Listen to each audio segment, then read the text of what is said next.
મૂળાક્ષર શીખાતા ન, ગ, મ ને જ અને વ, ર, સ, દ એમાં આપણે આગળ વધીએ તો ક કબૂતરનો ક, બ બકરીનો બ, અજગરનો અ, અનેક માતરી એ અને આનો આ. બાળક પાસે અહીંયા લખાવાનું છે અને ઘૂંટાવવાનું. જેટલું બાળક વધારે લખશે એકનો એક મૂળાક્ષર તેટલું એને ઝડપથી આવડી જશે આ રીતે.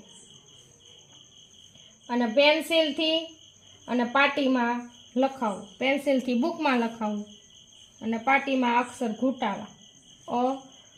અજગરનો આ રીતે. અને અનેક માત્ર એ,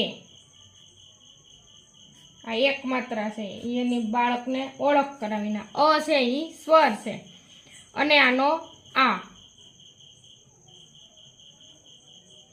પછી અહીંયા છે મૂળાક્ષર શોધી અને ગોળ કરો.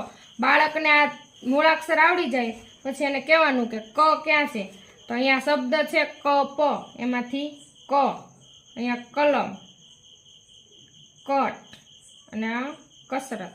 પછી છે બ, તો એમાં બતક, બરફ, આ બળતણમાં બ અને બસમાં બ. પછી છે અજગરનો અ, અજય અને આ અડદ. પછી છે છત્રીનો છ, એમાં છ ઉપર એને ગોળ કરાવવું. પછી આ જ બધા શબ્દ બાળકને વચાવા. કપ, કલમ, કટ, કસરત, બતક, બરફ, બળતણ, બસ, અભણ, અજગર, અડદ, અજય, છગન, છત, છપછપ અને છાપ. અને અહીંયા આપણે અગાઉ શીખેલા શબ્દોનું પુનરાવર્તન કરશું, કારણ કે બાળક છે તો એને ભૂલાઈ જતું. એવું જરૂરી નથી કે આપણે જેને બધું શીખવાડ્યું એની યાદ જ હોય, એટલે એને પુનરાવર્તન કે મહાવરો કરાવવો જરૂરી છે.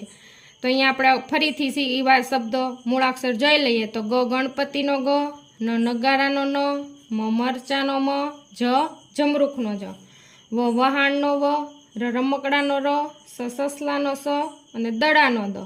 અને આગળ જે આપણે બે મૂળાક્ષર શીખા અનેક માત્ર એ અને આનો આ કબ અચ્છા જે શીખવાડ્યું એની આરે બાળકને અનેક માત્ર એ અને આનો આ શીખવાડવાનું છે.